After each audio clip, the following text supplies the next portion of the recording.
你黄大哥啊，不会让你做一顿饭，他呀要让你董姑娘啊做一辈子的饭喽。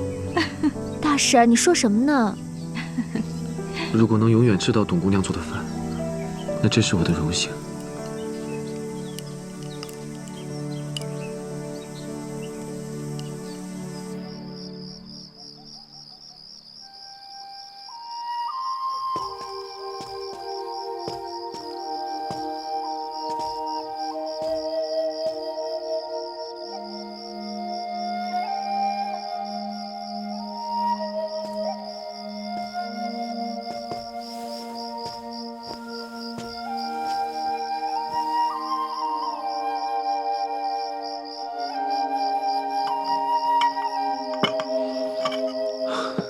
真是不可思议啊！昨天还是倾盆大雨，今晚却是月光如水。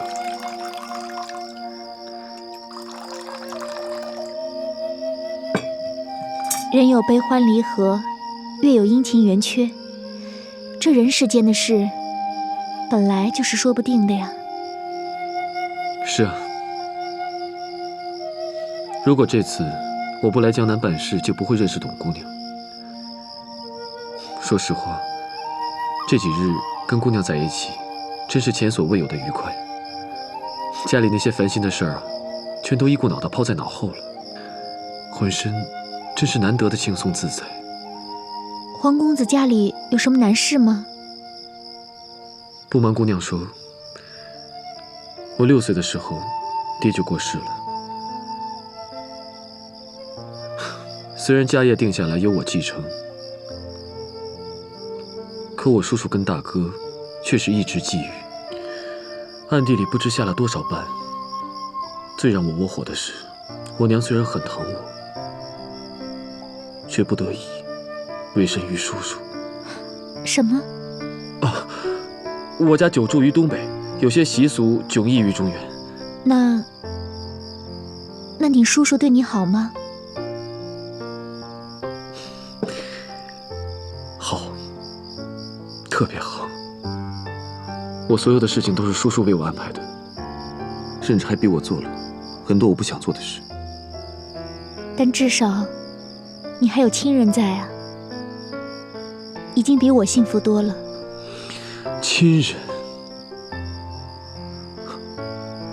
我生活不顺，母亲又强势，我身边的人还有我的亲戚，个个心怀诡异。我真的想为自己活出一片天地，可不知道为什么总是受到牵制。你说，我的这种生活能算得上是快乐吗？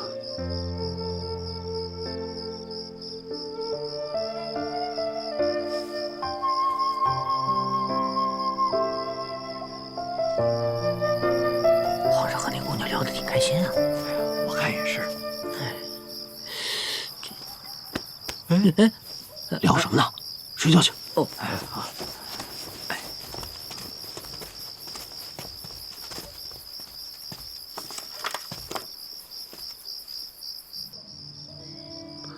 东白姑娘，这几日认识了你，是我这几年最快乐的事。黄公子言重了，董白也是一个身世飘零的人。在我很小很小的时候，我的父母就双双去世了，所以董白从小就是一个孤儿。今天能有幸认识黄公子，也是董白的福气啊。那这几年你过得好吗？自从父母去世之后，生活就全靠董白一个人，日子算不上多美好，但也算得上是悠闲自在吧。那你爹你娘在天上也就安心了。对了，姑娘，前日听到你说你要去江阴看望朋友是吧？是啊，前些日子我的一位朋友来信说他得了重病，董白此次前去江阴是去探病的。好巧啊，我在江阴也有一位朋友，我正要去准备跟他谈一笔生意，不如明日我们一起上路吧。那倒是巧啊。那说好了，明日我们一起走。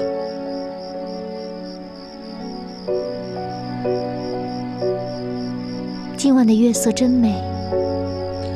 是啊，但愿人长久，千里共婵娟。古人的诗总能恰如其分地表达我们心中所想。这婵娟，还是当时的婵娟，人却不是当时的人了。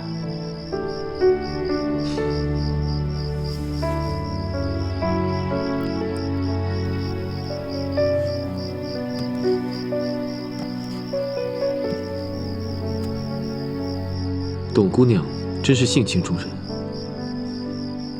黄公子不像是个生意人，倒像是个读书人。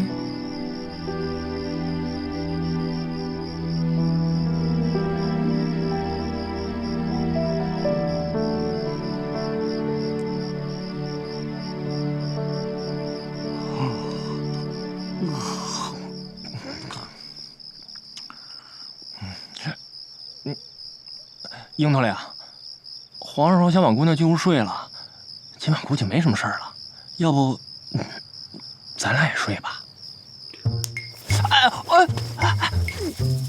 醒了？醒了。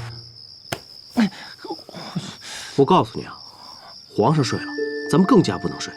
作为一个好的侍卫，随时要保持警惕，知道吗？是。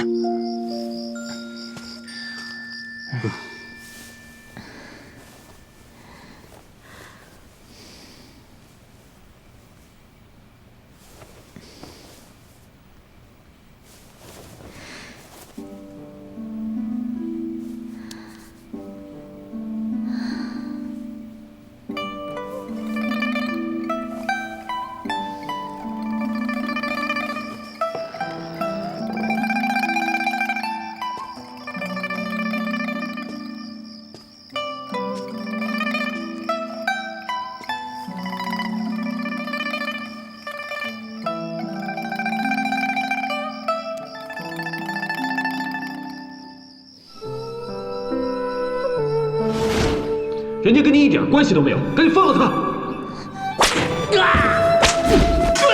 撤！来！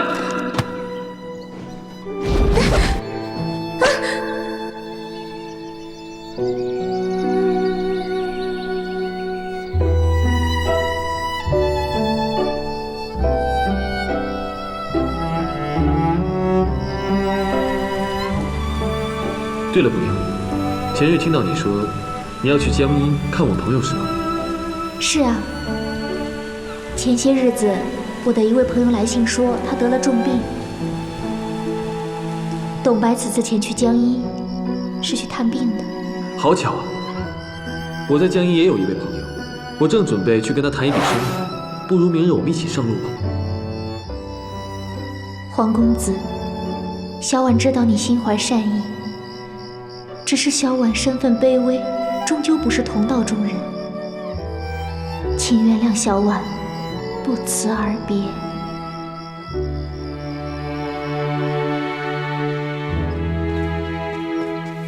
早啊，大婶。公子爷，你起来啦！别找了，他已经走了。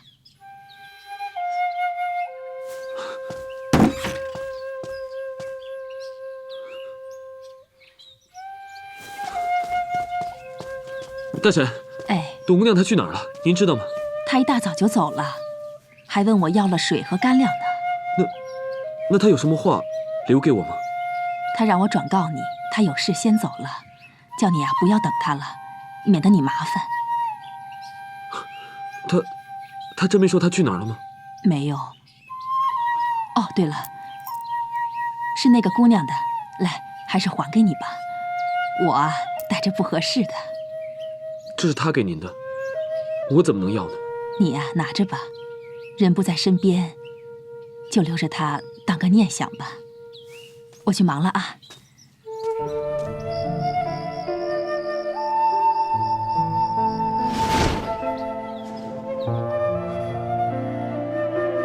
此女子真是天仙下凡，朕从来都没有见过这么美、这么有灵气的女子。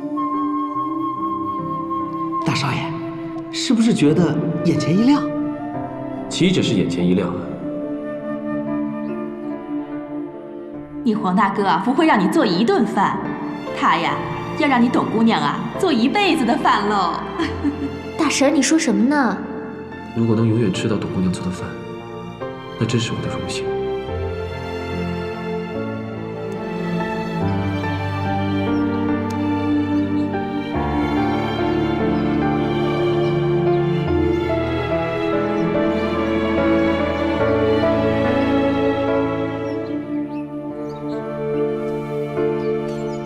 樱桃脸，皇上出来了。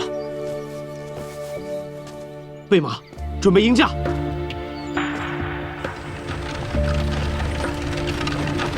撤！再快点！撤！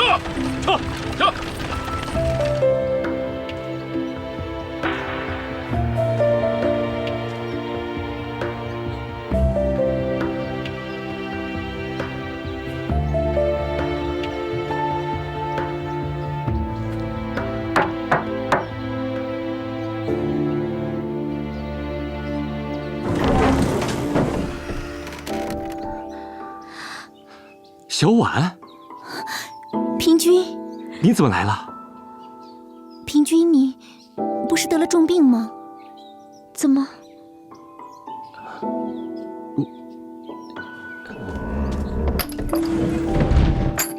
小婉，我们去外面说吧。好。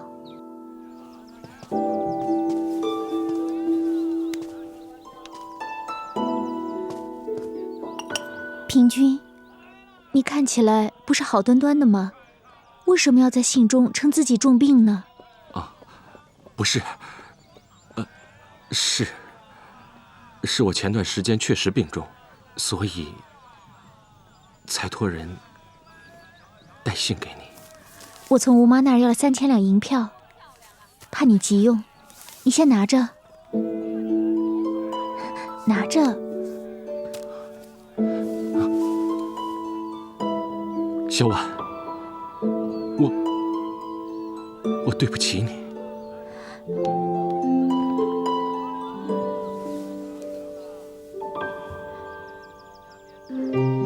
到底发生什么事了？我已经跟别人定亲了。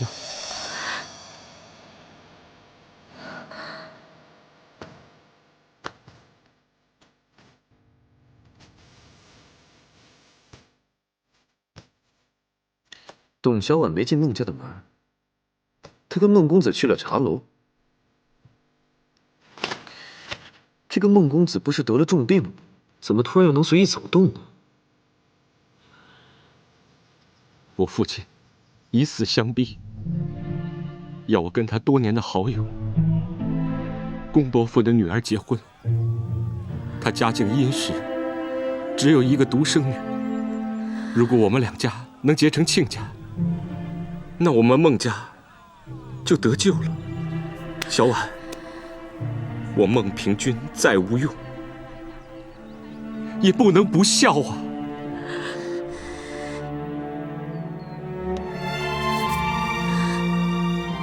孟公子，小婉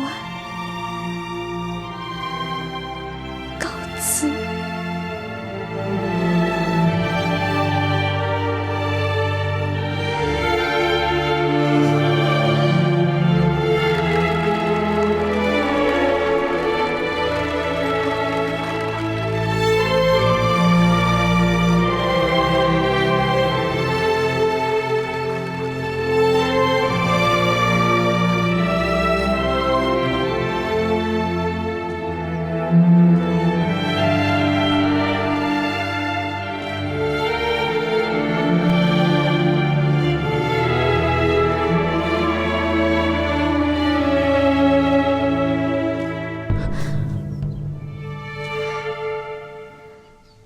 董姑娘，黄公子，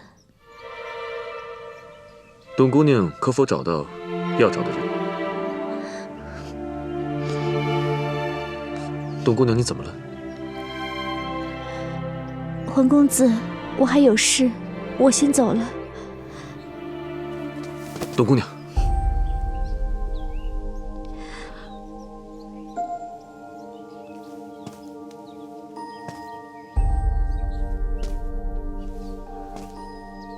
董姑娘有难事，不妨同我言明，也许我可以帮到你。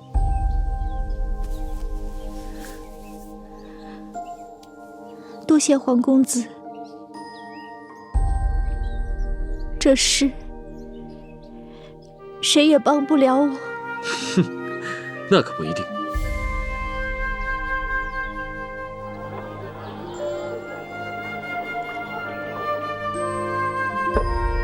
皇公子，看董姑娘的样子，定是连夜赶路，有些疲惫了。没关系，一会儿就在此处，董姑娘好好睡上一觉，等睡醒了之后，有什么话我们再说。我知道，人在非常疲惫的时候，心情会变得特别的糟。没关系，等董姑娘睡醒了，黄某再与董姑娘好好的商议一番。皇公子，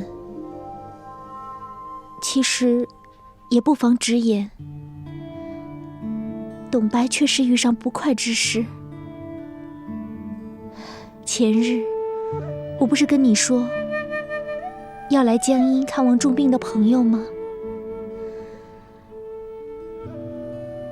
那位朋友是董白的旧相识，我们之前还有过婚约。前些日子，他突然带信跟我说，他得了很重的病，所以我急冲冲地赶来看他。可我没想到，见到之后，他病好了，却也另结新欢。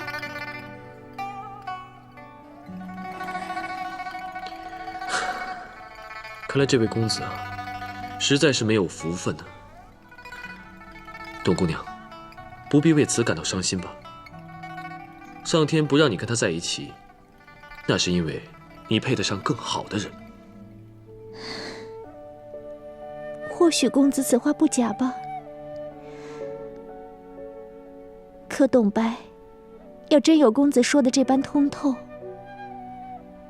也就不至于陷入今日的困境。董姑娘，一切都会过去的。一切让你伤心的人，一切让你伤心的事，总有一天你回眸一看，其实这些根本不值得一提呀。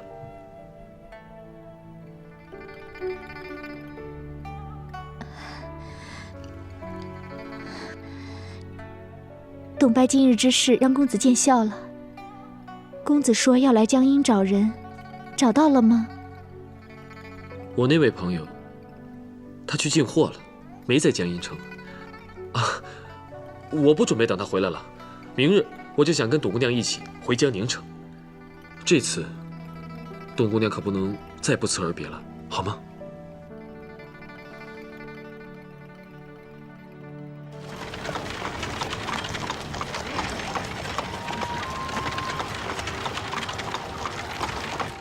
董姑娘，我们已经到江宁了，不知道董姑娘府上在哪儿？啊，麻烦黄公子送我到秦淮河边的怡清园吧。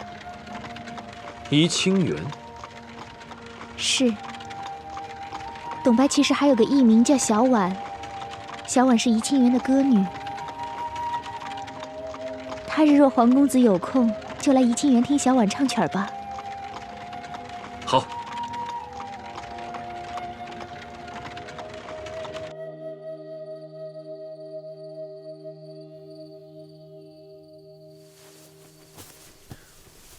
朕跟红旗的事儿还没完，朕要尽快帮董小婉解难。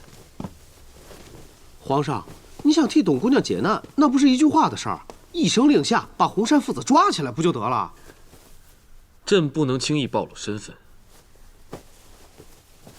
这个红旗的阿玛是江南的高官，没有足够的证据，岂能随便抓人呢？万岁爷，那如何替董姑娘解难呢？这样吧，待会儿呢，英格，你带几个人到知府衙门门前溜达溜达，故意让红旗那帮人看到你。之后你便可以回到客栈。我想他们一定会跟踪你到客栈。到那个时候，朕要亲眼看看这个江宁知府会不会因为自己的儿子徇私枉法来抓我们。万岁爷，这招高啊！如果他们来抓人，那就有场好戏看了。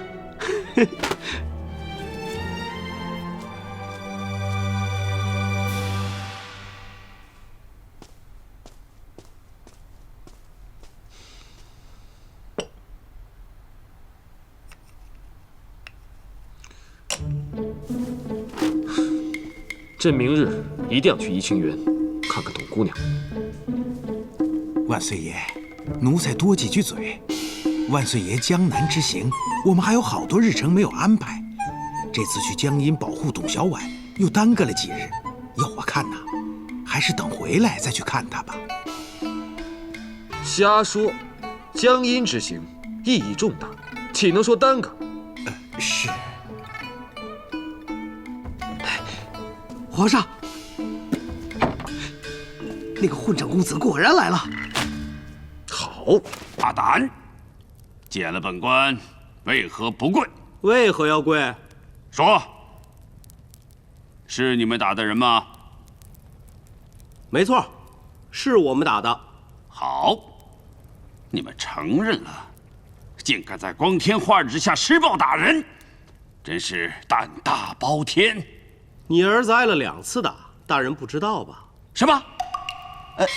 挨了2次打？他没跟我说呀。大人，怕是您儿子不敢告诉您。您儿子第2次挨打的原因更加恶劣，打死他都活该。打死活该？好，今天本官就让你们知道什么叫打死活该。来呀，在！先每人给他们上50大棍。是。慢着！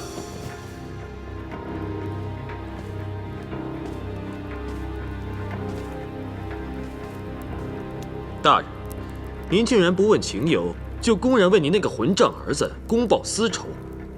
您这么做，如果让朝廷知道，您的前程恐怕就要危险了。哼！你是何人，竟敢威胁本官？我就是一个生意人，只是家里有些亲戚在朝廷做官，而且官位呢，略比大人高那么一点点。你们家亲戚到底是谁？能告诉本官吗？可以呀，只要大人让他们走开，滚得远远的，本少爷就把实情告诉你。好，你们先下去吧。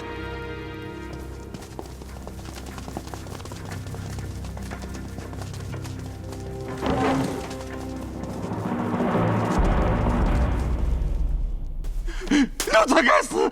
奴才该死！奴才该死！奴才该死！皇上，奴才不知道皇上到了江宁，惊了圣驾，惹了圣怒。皇上，奴才该死！奴才该死！奴才该死啊！你的罪啊，不在于惊了圣驾，而是养了一个混账儿子。是。而且你为了你那个混账儿子，竟然徇私枉法，公报私仇。你把朝廷放在哪儿了？你把朕放在哪儿了？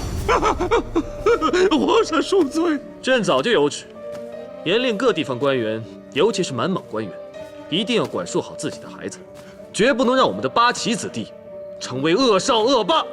可今儿，朕亲眼看见你养的恶少，在那儿欺压良民啊，胡作非为。洪善，你真是让朕大开眼界呀！皇上，奴才该死！奴才该死！奴才该死！奴才该死！皇上，奴才就这么一个儿子，平常都怪他额娘多有纵容，一直养着他仗势欺人的恶行。皇上，奴才任大人法，绝无怨言，只求皇上饶过犬子一命，饶过犬子一命吧。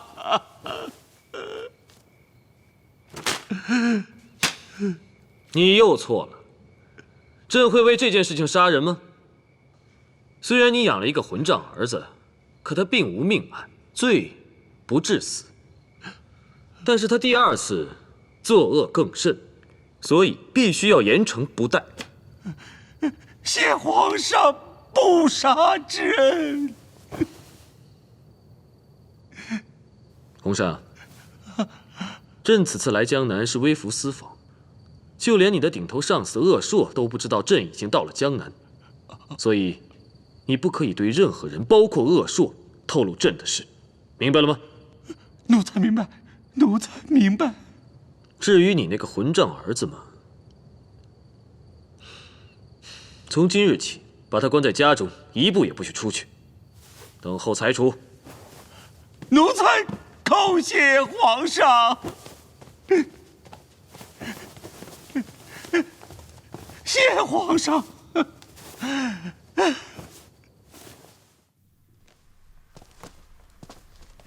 万岁爷，这事儿处理的妙极了，既惩治了一个恶少和有污迹的地方官吏，还没有暴露自己的身份。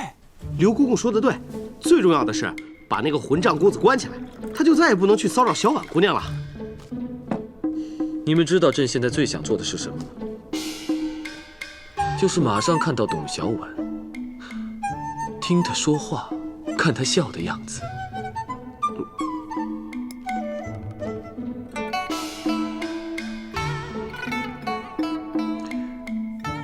对了，刘公子，这样，明天你去怡清园跟那个吴妈说一声，就说黄公子要把怡清园连包3天，朕要与董小婉同游秦淮河，舒心畅谈。奴才遵旨。万岁爷，您跟董小婉连会3日，这安全可是成了大事了。这江南天地会猖獗，奴才还是找鄂树总督大人要点人护驾。朕现在不想见鄂树。你也不替朕想想啊！朕去怡清园，身边带着那么多的人，那小婉姑娘不就识破朕了吗？皇上，刘公公说的对，您的安全那是第1位的。这董姑娘识破就识破吧，识破不就没意思了吗？朕想让董小婉爱上皇上这个人，而不是朕一国之君的身份，你们明白吗？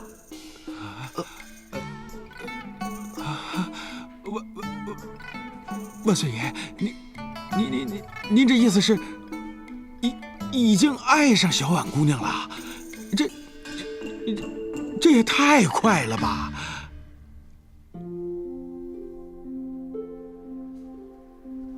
朕活到了22岁，终于才遇到了一个女人，让朕如此的欣赏，如此的动心。你说，朕岂有不爱之理？朕现在终于明白了，什么叫一见钟情。其实朕也不能算跟小婉一见钟情。小婉她坚贞善良，重情重义，都深深地感动了朕，令朕爱慕不已，钦佩不已。朕这次是遇到了那种可遇而不可求的感情了。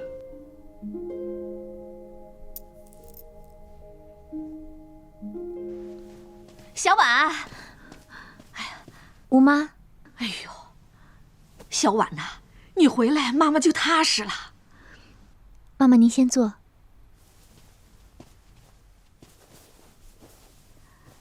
小婉，妈妈听说你这2天吃了不少苦吧？小婉能回来，多亏了那位黄公子，要不是他出手相助，小婉恐怕已经不在人世了，也就见不到吴妈还有扣扣了。这样都怪那个负心郎孟平君，姐姐对他如此痴情，他竟要跟别人结婚，真是混账王八蛋。他也是被父母逼得没办法，也是出于孝心吧。小婉，别伤心，这个结局好。说实话，那个孟平君根本就配不上你，他如此行径，你也轻松自由了，再也不用对他牵肠挂肚了。妈妈放心，小婉伤心难过、锥心刺痛的时候都已经过去了。小婉最怕妇人，也不会妇人。这个孟平君既然弃我而去，小婉从此也就轻松自由了。姐姐，你以后一定会找到一个比孟平君强10倍、值得姐姐去爱的人。到时候，我们气死那个孟平君。唉，小婉，这个洪公子如此的凶残，妈妈再也不会帮他逼你了。可是我担心，过2天他再来抢你，你可怎么办呀？他要是真敢来抢，小婉就跟他拼命。不对呀，我糊涂了。少爷，您什么事儿糊涂了？那个红旗不是逼着小婉给他做小吗？这件事情不解决，小婉哪有心情跟我同游秦淮河呀？哎呦，我说少爷，您啊是真糊涂了。这事儿不是已经解决了吗？大少爷呀，没糊涂，事情是解决了，可董姑娘不知道啊。大少爷又不能暴露自己的身份，红旗的事情又不能告诉董姑娘。哎，你们俩赶紧给我出出主意。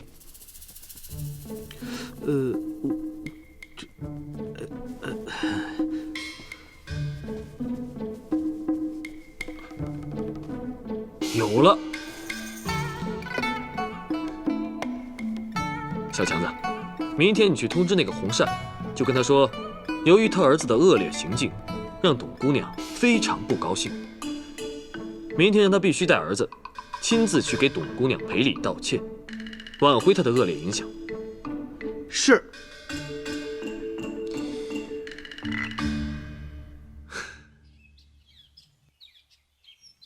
小婉，小婉，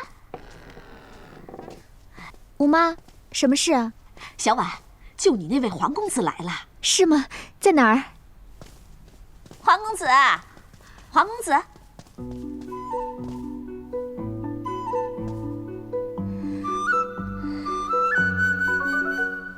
黄公子，小婉请你进屋呢，你们好好聊着，我就失陪了啊。黄公子，快请进。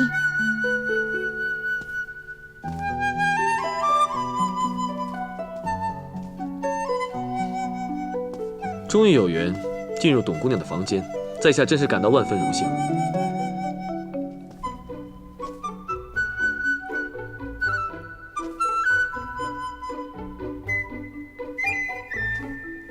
董姑娘房间的布置真是雅致之极，很有品味啊。黄公子请。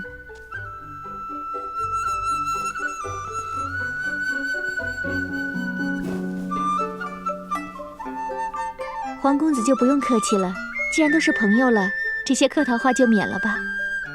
是啊，黄公子，你英雄救美的故事啊，客户都听小姐说了。你跟我们家小姐也算是一路风雨过来了，你就不用在这儿冒酸了吧？我酸吗？我一直以为我皇上是一个行侠仗义、敢作敢为、从不冒酸之士。我们家少爷夸起自己来那是毫不含糊，而且特别喜欢经典句引、成语连篇。什么经典句引？是引经据典。不都一样吗？只要意思对的，怎么说都一样，对不对，少爷？我们家小强子啊，就爱故意乱说成语。Coco 姑娘，你别往心里去啊。是故意的吗？我看啊，是胸中嵌文墨，说不利索吧？不是，我说你这个黄毛丫头，你怎么跟哥哥说话的？哥哥，小强子，你要想做本姑娘的哥哥，他还不配呢。好了，Coco，别跟客人吵了，不礼貌。没关系的，董姑娘，我呀，还没碰见过敢跟我斗嘴的姑娘呢，有意思。你说这话是说明你口才好，没人斗得过你呗？那倒不是，我的嘴啊笨得很，但是呢，我碰到的姑娘胆子都小得很，不敢跟我斗嘴。嚯，好大的口气啊！就一个小跟班，你还真把自己当跟葱了？知道这用成语怎么说吗？这叫妄自尊大。不是，什么叫妄自尊大呀？小强子，这下你可遇上对手了。得，哥哥说不过你，你这个小妹妹。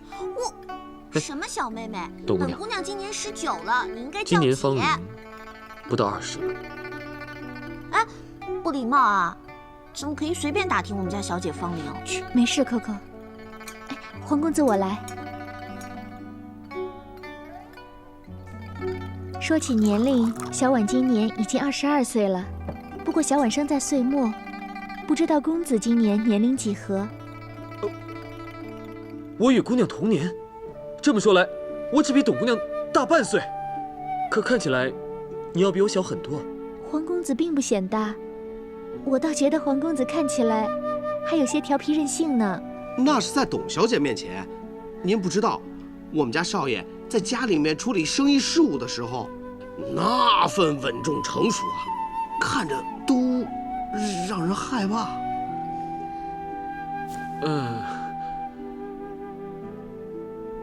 夸张，太夸张。哎，我来。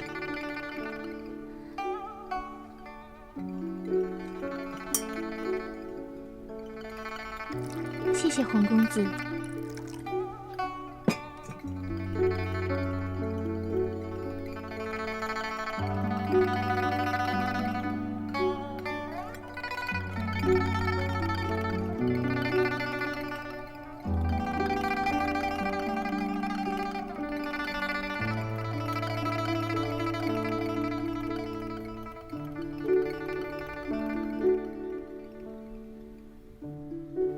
刘叔啊，来，喝口茶。来，您快喝吧。谢了。哎呦，您这声儿怎么有点怪怪的呀？哎，别怪我说句难听的啊，您这可是有点太监的味儿。你见过宫中的太监？见过，我见过一个从明朝宫中出来的老太监。就你这味儿，不过呀，比你这还尖呢。是吗？本大爷像太监吗？你是装的呀？哎呦，你瞧你这声儿，多有男人味儿，听得我是怦然心动啊！你这个钱眼子也会心动？而且还砰然一声响，瞧，不识抬举了不是？刘叔，我们家小婉是不是你们家少爷救的呀？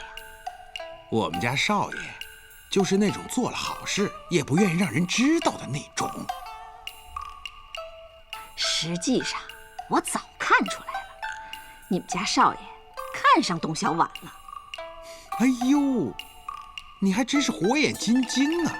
嗨，我们家少爷是喜欢你们家董小婉姑娘，这也是你们怡清园的福气。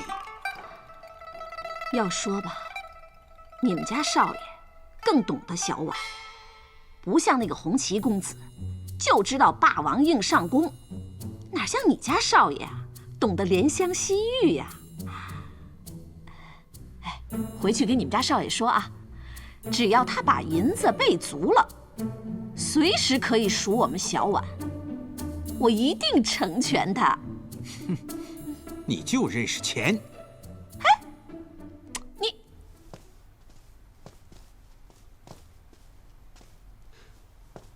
墙上这幅字不错，敢问姑娘，这是出自何人之手？这是我家小姐自己写的。怎么，黄公子也懂字啊？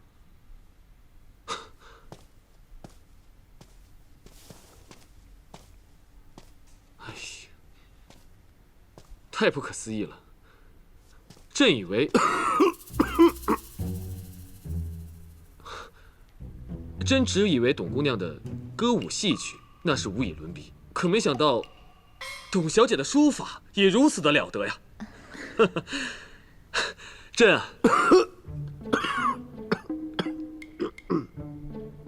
真的听说过江南是出才子跟才女的地方，可今日一见，董姑娘却是集才女、美女于一身。皇公子吃惊了吧？告诉你，我们家小姐啊，可是戏曲、歌舞、琴棋书画样样精通，少有人比的。扣扣，皇公子别听扣扣瞎说。要说这戏曲歌舞是小婉的本行，小婉平日里下足了功夫，倒是敢自夸两句。但要说这琴棋书画，小婉只是平时练练玩玩，却是上不得堂的。不能这么说。黄某自认为算是喜好书法之人，可刚才听了董姑娘一番话，真是惭愧。黄某的书法水平，至多跟董姑娘不相上下。可黄某是下足了功夫学的，而董姑娘只是玩玩而已。哎，黄公子这话好像对我们家小姐的书法不大服气。黄公子要是想跟我们家小姐比墨宝的话，喏，桌上有现成的。扣扣，不得对客人无礼。小姐，我就看不上这种附庸风雅、狂妄轻浮的公子哥。本来扣扣对黄公子印象还是不错的，可他竟然班门弄斧。哎，你怎么小强子，你不得无礼。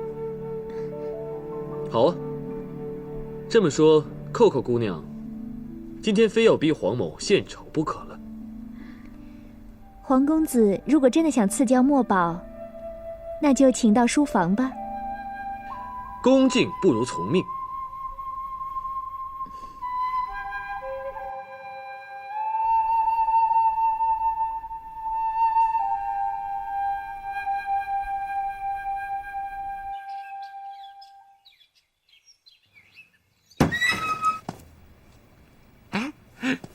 阿玛，哎，那个京城来的少爷是不是关起来了？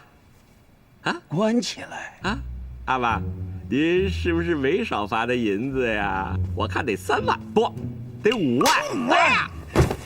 哎，阿玛，是你阿玛要被罚，是你阿玛要被罚的倾家荡产了。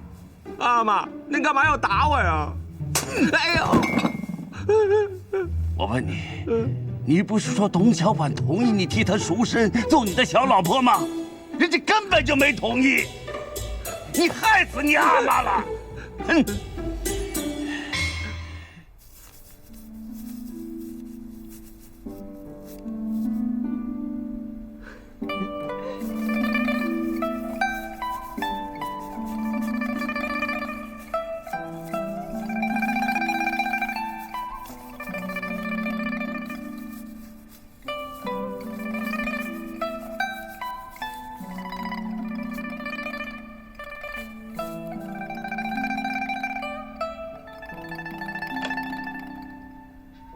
黄公子真是写的一手好字啊！黄公子的字真是好，扣扣方才对公子不敬，扣扣给公子道歉。现在服气了吧？我告诉你啊，我们家少爷的字在京城那可是要卖大价钱的，那是多少人想求一字都不得呀！又吹开了，小强子，要说你们家少爷这字呢，确实好，跟我们家小姐的功力相当。可你要说这字能在京城卖个大价钱的话，那我看啊，我们家小姐也不必辛苦唱戏赚钱了。黄公子的字气度风范都在小婉之上，这样好的字，小婉真心佩服。能得到小婉姑娘的夸赞，那黄某今日就再卖弄一下。宁静以致远，最早是出于西汉淮南王刘安的《淮南子》一书中，他说的是淡泊以明德。后来，在诸葛亮的《诫子书》一文中也用过此句，只是他将明德改为了明志，讲的是人生的境界。没想到黄公子如此博学多才，这样冷僻的历史典故，黄公子竟是信手拈来，如数家珍，小婉更加钦佩。好男儿应熟知历史，方能以史为镜，以史为鉴。董姑娘，我说的没错吧？哎，大少爷，您那点歪财就不要在董姑娘这里卖弄了，您这是懂门弄斧。你家黄公子还真不是歪才，是个才子。黄公子是个大才子。嘿，少爷，您听见了吗？董小姐夸您呢，说你是个大才子。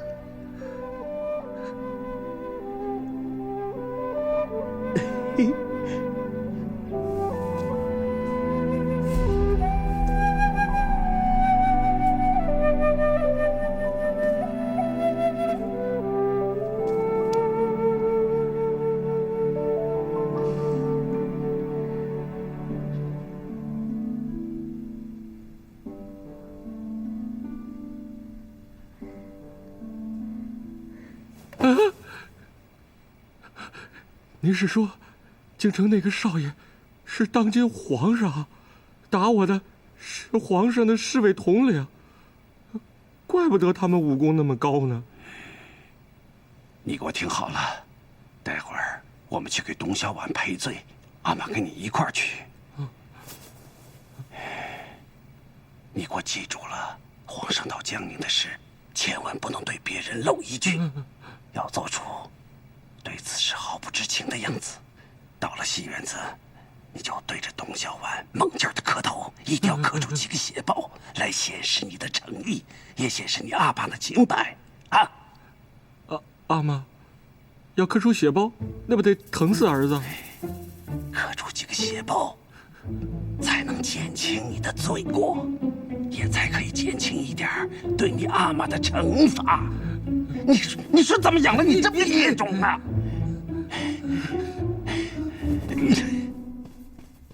吴妈，洪公子来了，还带了一位爷。好，刘叔，您先坐着，我出去瞧瞧啊。哎呦，洪公子啊，你怎么成这样了？你又挨打了？谁打的？是我打的。你是谁呀？我是他阿妈呀。知府老爷呀，您，哎呦，民妇给您赔罪了。哎呦，您是来接董小宛进门的吧？民妇给您赔罪，民妇没能说服董小宛，那丫头啊死犟。哎呀，吴妈，你快起来，你先起来好不好？哎呦，谢老爷。哎呀，吴妈呀，你弄错了。哦，董小宛的事儿啊，是我这个犬子他骗了我呀。哎，他老说他们俩是两厢情愿，谁知道人家董小姐根本就没认可这件事，而且人家还到衙门口击鼓喊冤。我是带我这个犬子来跟董小姐赔罪道歉的呀。哎呦，知府大人给赔罪，你说这万万不可，万万不可啊！吴妈，你快带我去董小姐那儿见个面，我要万分诚挚的向她道歉。不用，来，老爷里边请，里边请。快走啊！快！小婉，知府老爷来了。知府大人。别！给小姐赔罪。小婉有客人，大人有什么话就在这里说吧。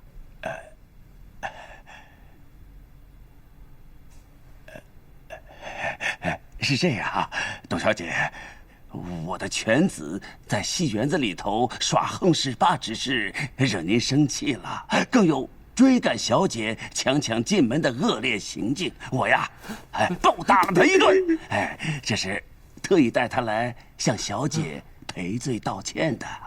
呀，还真是打得不轻啊！是啊，你看看他啊，你看他这恶劣行径啊，他真是可气可恨呐！该打！哎呦，该打！你给我过来！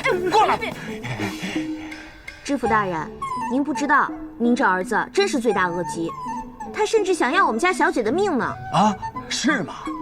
扣扣小姐，这是误会，还不赶紧跪下！董小姐，我是混蛋，我不是人，您饶了我吧！我再也不敢来怡清园找您的麻烦了，我再也不敢打扰您了。您就饶了我吧，董小姐，您就原谅我吧，您就原谅我吧。知府大人，就饶了公子吧。董小姐，哎，就饶了公子吧。饶了我吧。不，一定要他磕，让他永远牢记这个教训。对，当今圣上严治各地的官员，尤其是我们满蒙的官员，不但自己要清正廉洁，更要管好自己的儿女，尤其是我们八旗子弟啊。当今圣上的旨意那是历历在目，如镜高悬呐。我这个孽子，他却做下这种无赖可怕之事啊！哎呦，别打了！我好心疼，好难受啊！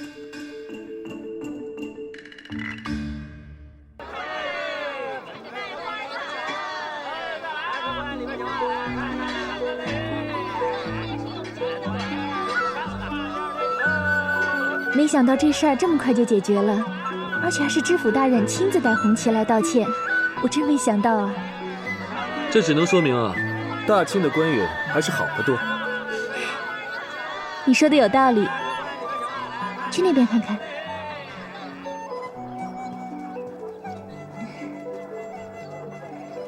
这边风景不错。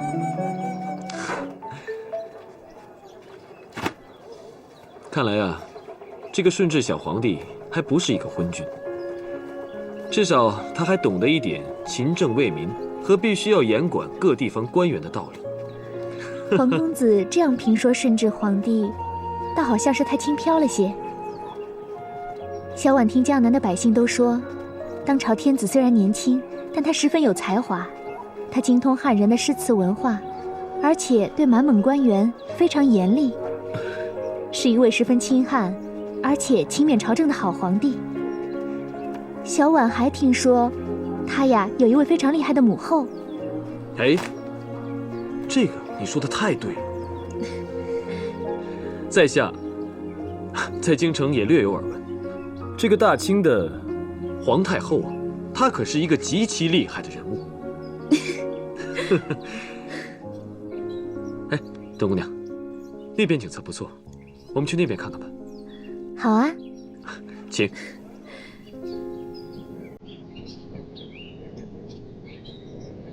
太后娘娘，臣仔仔细细、反反复复地查验了静妃娘娘的所有用品、装品，查验了能寻找到的全部水果、糕点、茶叶等等，并无任何不妥。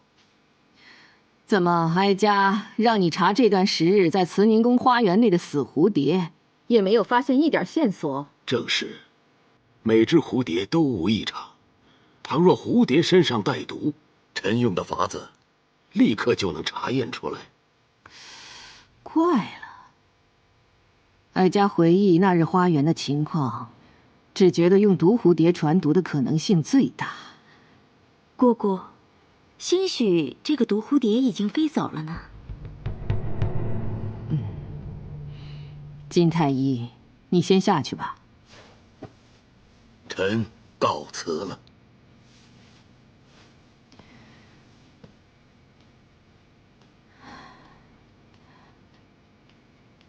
苏娜，你叫人去请静妃过来。是。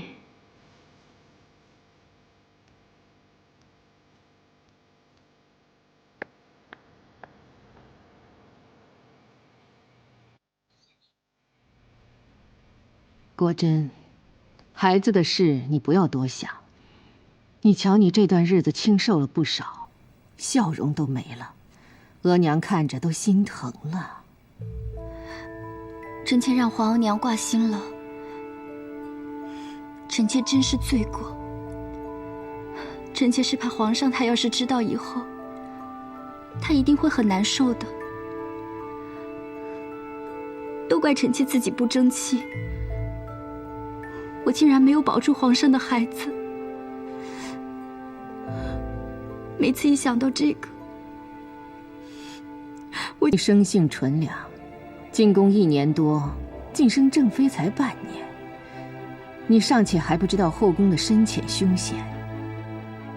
格格好歹也是皇帝的孩子，生格格也是当额娘的资本呢。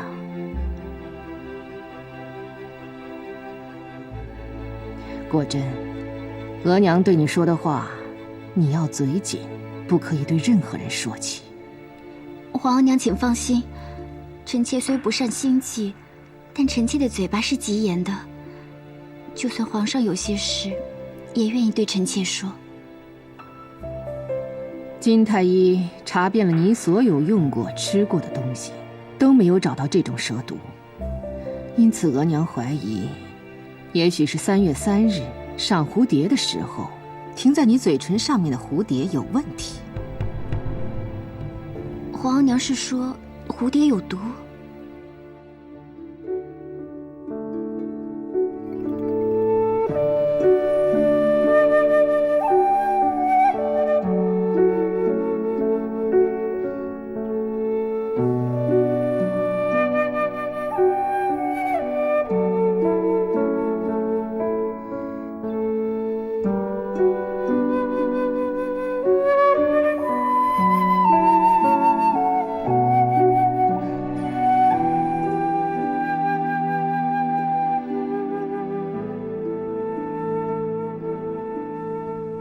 果真，你还记得3月3那日，你用的是什么胭脂唇脂？出自何处？皇额娘怎会问起臣妾这等小事？你用什么胭脂自然是小事，但如果那日的蝴蝶是因为这种胭脂而停在你的脸上面，那便是大事。没有寻到毒蝴蝶，并不意味着额娘就真错了。你那日的胭脂出自何处？臣妾那段时日用的胭脂皆是……皇额娘，这不可能！怎么就不可能？莫非你用的胭脂是额娘赏给你的？不，臣妾用的并非是皇额娘赏给臣妾的，臣妾用的是……臣妾……果真，你用的那些胭脂一定要告诉额娘，要解开蝴蝶毒案，这是个关键所在。皇额娘，臣妾那段时日用的胭脂皆是皇后娘娘赏的。不仅那日，那段时日你都用的那种胭脂。是。你起来吧。是。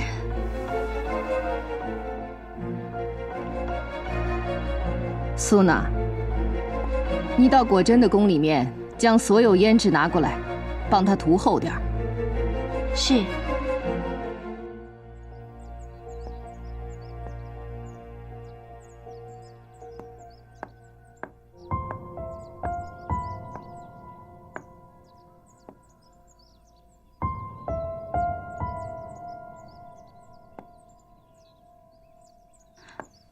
皇额娘，这时辰过了这么久了，臣妾脸上的胭脂可比那天多了，怎么还是不见蝴蝶飞来呢？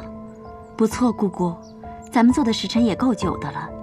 倘若真有闻到静妃脸上的香味就会飞来的毒蝴蝶，早该飞来了。皇额娘，那些蝴蝶可能早就飞走了。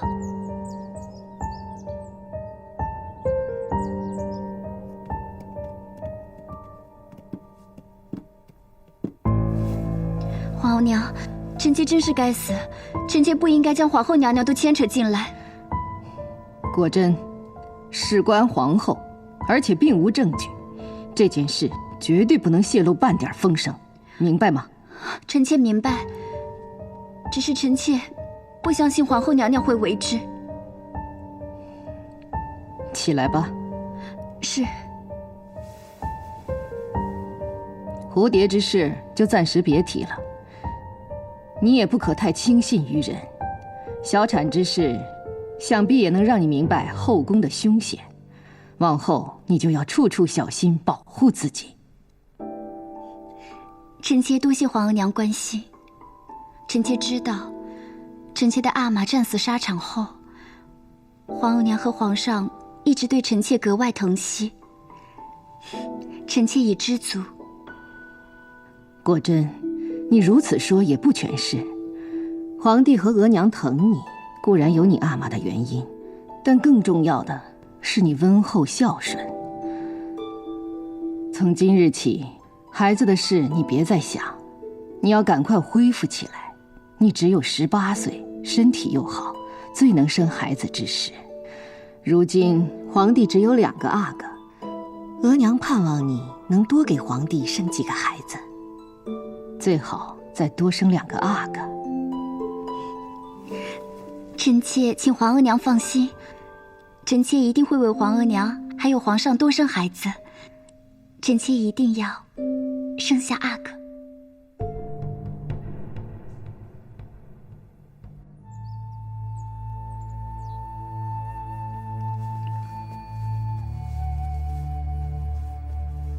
主子竟是被毒蝴蝶所害，太后娘娘真是心思缜密，竟将毒蝴蝶的事儿识破了。是啊，太后娘娘还不露声色地令金太医来查验，可要寻到这毒蝴蝶谈何容易？说明这加害我的人绝非等闲之辈。那云儿就不明白了，这毒蝴蝶它去哪儿了？云儿，你去拿个凳子过来，坐下说话。谢主子。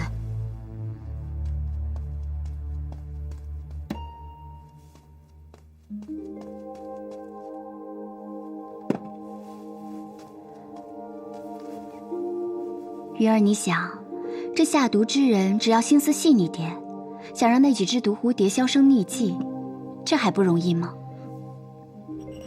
这可真是一桩无从查证的无头案了。主子，你怀疑是皇后娘娘在害你吗？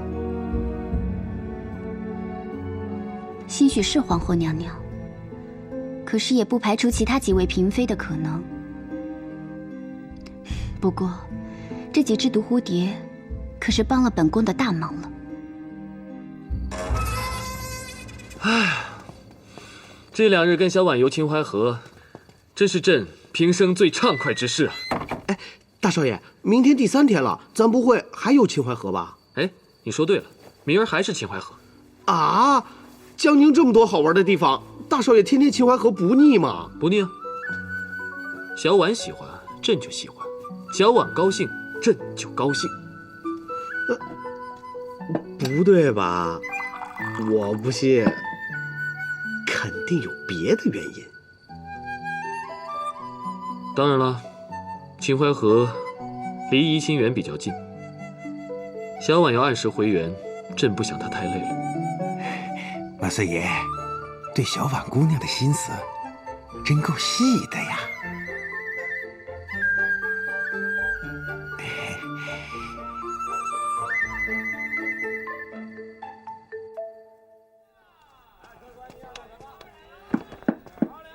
姑妈，姑妈哟，是宋传呐。董小姐病了，我来看看扣扣。董小婉没病，她到秦淮河边玩去了，扣扣跟她一块儿去了。董小姐不唱戏，去秦淮河玩去了。姑妈，这怎么回事啊？是不是江宁知府的那个混账公子害得妈妈开不了门了？宋传呐，你也不是外人，妈妈就不瞒你了。怡清园出大事儿了，董小婉陪着京城的一位有钱的公子游秦淮河去了。你要是找扣扣，就到秦淮河边去找吧。至于那个红旗公子的事儿，那才是一出好戏呢。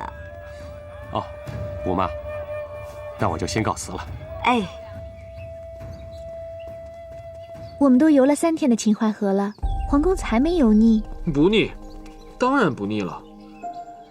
跟小婉姑娘漫游闲谈，那就是如坐春风，如沐春光，怎么会腻呢？再说了，小婉姑娘每日要回怡清园，走远了也不成了。因此，秦淮河好，秦淮河最好。皇公子不要油嘴滑舌，走吧，我们去那边看看。好。怎么样？真好看。我们这儿好看的多着呢。这秦淮河真好玩。当然了。我跟你说啊，那边更美，我们去看看吧。就那，看到了吗？啊。对对对，好。小婉姑娘，你看，那边有一个茶楼，我们去坐一会儿，喝杯茶吧。好啊，那个地方我经常去，三朋好友凭栏而坐，相对手谈，落子无声，倒是别有一番风趣呢。我听扣扣说，你对围棋颇为精通，我也很喜欢围棋，不如今日我们手谈一局如何？你可别听扣扣瞎说，小婉哪能算精通围棋啊？只不过身在戏园，多些记忆总是好的。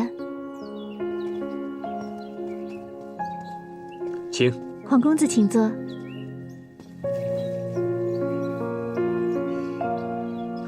今日能与小婉姑娘对弈，在下真是三生有幸。正所谓棋逢对手，久遇知己，那真是畅心快意之事。皇公子才思敏捷，谈吐不凡，可怎么说话有些颠倒？我们还没开始手谈，你怎么知道我们是棋逢对手？小婉姑娘的才艺，在下早就领教过。小婉姑娘既然已经接招应战，那棋艺肯定是了得，因此在下估计你我定会是棋逢对手。皇公子还真是谦虚。那皇公子有没有想过，说不定你的棋艺不如我呢？啊？不能吧？我在京城可是拜国手指点过的。看你那样子那么激动，小婉说笑的。小婉不过一介女流之辈，怎么能跟皇公子相比呢？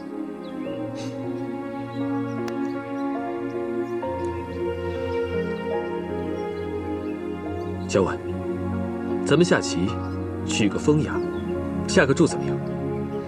下注？那你想怎么下注？我让你2子，当然3子也行。若你赢了，我输你500两银子；若你输了，你就得让我亲你一下。哎，不是亲脸，是亲手。你这个人，就这么说定了。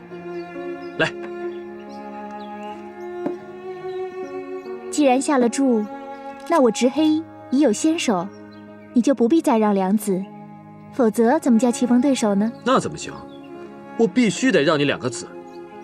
这围棋一道，历来是男人比女人强，所以我若不让你，我胜之不武啊。既然你坚持要受让，小婉就承让了。不过叫凭对弈之道，胜负比让不让重要。看来小婉姑娘今天是决心与我一战的。你挑起的呀，你呀，就等着输银子吧。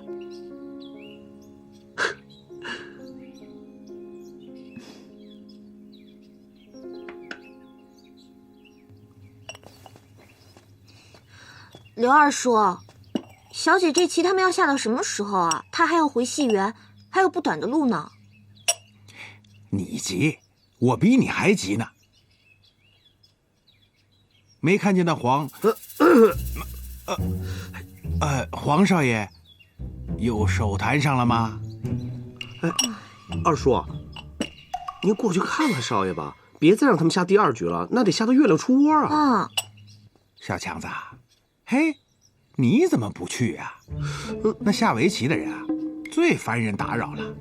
哎，我跟你说，他最爱听你的话，你上去吧。这个时候我可不敢惹他。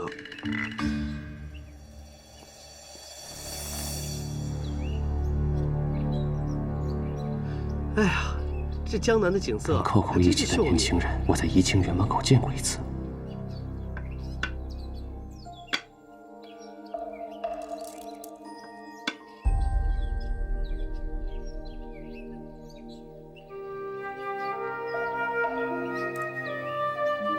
这董小宛真是终天地灵气于一身，如此美丽，又如此富有才情，如此善解人意，不光歌声舞蹈无以伦比，围棋竟也跟朕不相上下，真是不可思议。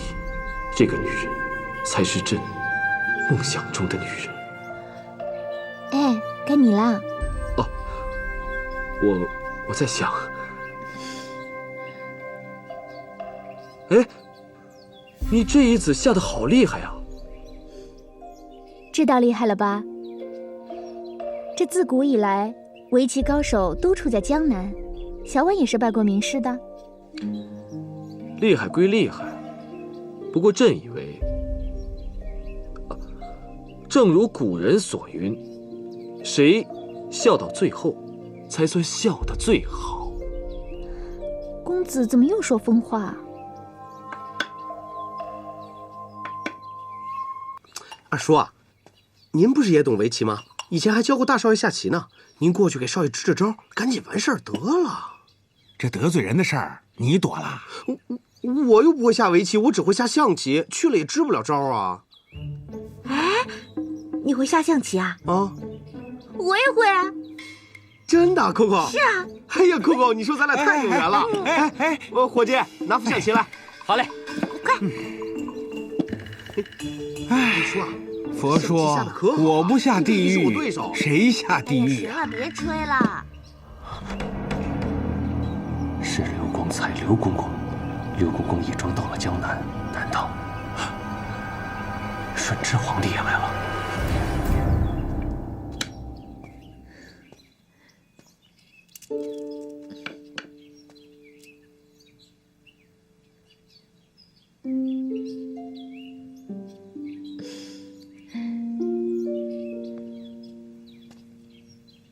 这里，吓死我了！你怎么也不说个话呢？跟鬼似的。对不起，少爷，我看得太专注了，忘了规矩了。没想到刘二叔也是个围棋高手，这一步可是好棋啊！哪里？哼，是，这步棋走得好，可他已经说了，我就不能走了。二叔，观棋不语真君子，你忘了这句话了？是。何事？我是来提醒少爷，这棋呀，别下得太久了，咱们还得送董姑娘回怡清园呢。我知道了，就下完这一局。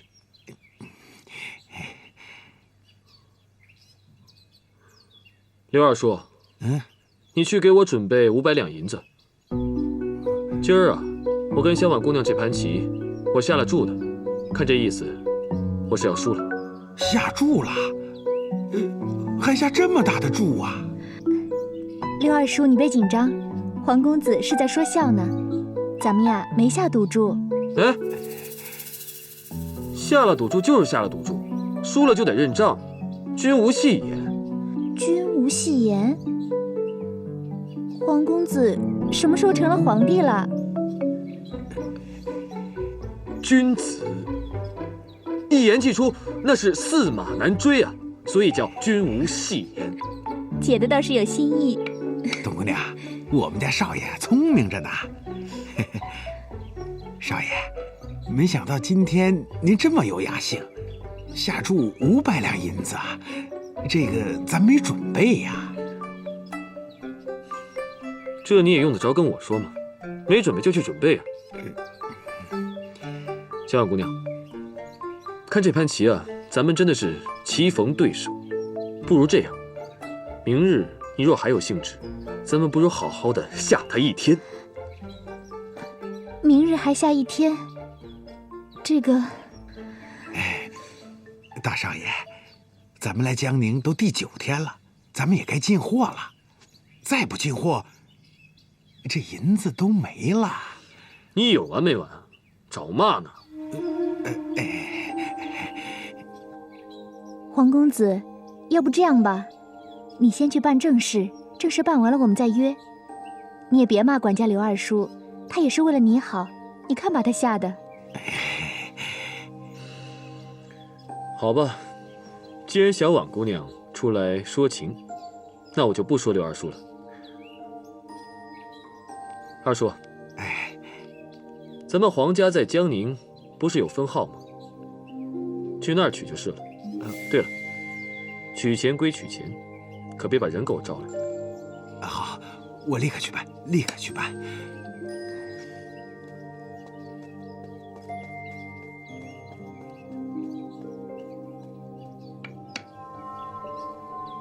皇公子，这些天你在怡清园也花了不少银子，小婉很感激公子如此抬爱。要不这样吧，明日小婉陪公子在怡清园下一天的棋，我们也不再谈论任何钱财。公子以后别再来怡清园了，行吗？你真愿意陪我再下一天棋啊？不，小婉姑娘。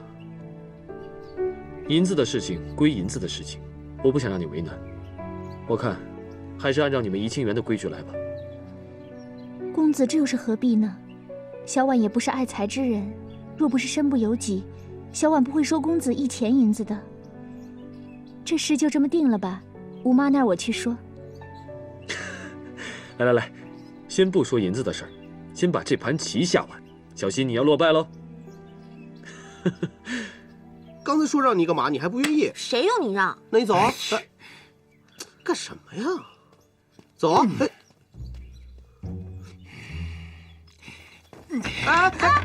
刘二叔。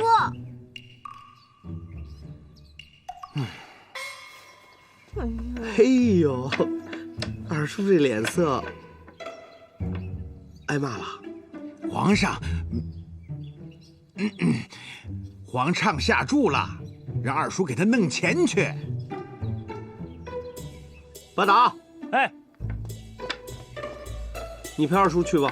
好嘞，二叔，走。哎，好，是。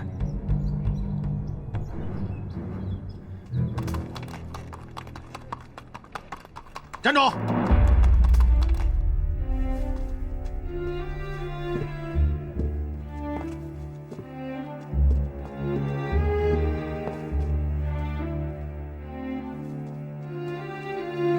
站住！干什么的？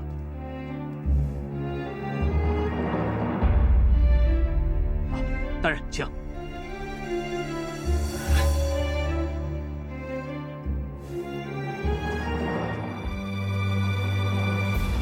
总舵主，总舵主，李堂主，属下有重要事情禀报。什么事？刚才在秦淮河看见刘公公了。刘公公到了江南，属下怀疑皇帝小儿也到了江南。刘公公啊，这什么风把您给吹到江南来了？啊？刘公公，请上座。坐就不必了。刘公公，您这次到江南来，是不是带了皇上和太后给本都的密旨啊？本公公是随皇上来江南的，是跟鄂硕大人要银子的。啊？皇上到江南了？我得马上去见皇上。哎，大人，不可。怎么了？万岁爷只是让奴才来要银子，特意打了招呼，不让带人去。若大人贸然前去，搅了皇上的雅兴，引起龙颜震怒，你我都吃罪不起呀！哎呦，这可怎么办呢？这样吧，先让皇上在客栈再休息一夜，明天鄂大人再带人马前来将皇上接走。好，就这么办。还有，江南天地会活动猖獗，鄂硕大人要多带些人马，确保接驾安全。本都会安排。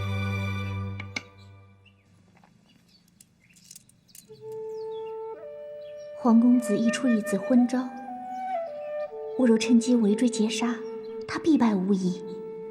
罢了，皇公子对我一番情谊，我不能赢他，让他赢吧。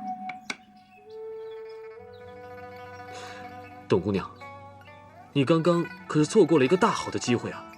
你看，刚才如果你将黑子落在这里，经我的气，那我这一大片子都跑不了。可不是嘛，让你逃过了一劫。这么好的机会你都没有抓住啊！看来今天注定是我赢。我输了，你赢了。承让，承让。既然我赢了，那是不是可以亲下你的手啊？